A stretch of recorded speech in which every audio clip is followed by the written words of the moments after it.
Hey, so do you want to know a little secret? It's kind of a terrible secret, but I really want to share it with you. So let's talk about relationships. So, one thing a lot of people ask me is, hey, Crystal, how do I maintain and manage a good relationship with people? Well, the word relationship covers an awful lot of areas, whether that's relationships with friends, with colleagues, with loved ones, with significant others. And I'm going to share with you something that kind of covers all of those. So, we find it very easy to talk about ourselves sometimes, and it's a really good way to join a conversation. So, say someone's talking about something and you can relate to it and you want to join in on that conversation. The best way to do that is to introduce with something that relates to you. I don't know, say someone's talking about a particular colour. You can walk in and say, hey, that's my favourite colour, or did you know that's actually the colour of my car? But you need to be careful when you do that. You don't want to then start continuing to talk about yourself. That would actually be a great time to ask other people questions relating to that, because people don't like it when people just talk about themselves. People like to be asked questions. But the other thing that you need to be really, really careful of is expecting people to answer all your questions. Now, this particularly if you're having an online conversation with someone. If they don't answer straight away, that's okay. If you text them and they haven't texted back within the next 5-10 minutes, they're probably doing something. Most people have lives that don't revolve around you.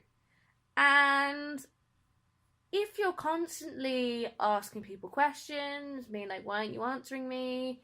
It can seem kind of possessive. And that is not something you want to do. So leaving time between conversations is great. And you know what? If they don't respond for a day or two, so be it. That doesn't mean they've forgotten about you. It doesn't mean that they don't want to be friends with you. It just means that, they're probably busy and possibly even just forgot.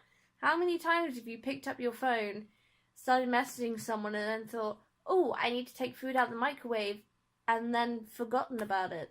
I do that all the time. Don't be afraid to be the first person to message either. If you haven't spoken to someone in a really, really long time, and you're thinking, oh no, they hate me, they haven't spoken to me in ages, that might not be the case. They may, like I said, be busy. Why not send the first message and be like, hey, haven't spoken to you in a while, how's it going? To maintain a healthy relationship with anyone is knowing your boundaries, knowing when is too much, knowing when it's not enough. So that's possibly some of the best ways to manage online relationships with people and with people face to face. Ask them questions, find interesting ways to join a conversation that relates to you, and then ask other people how it relates to them. It's a good way to start up a great relationship with people, which is what a lot of people ask me. They don't know how to approach people. I don't think many people do, really.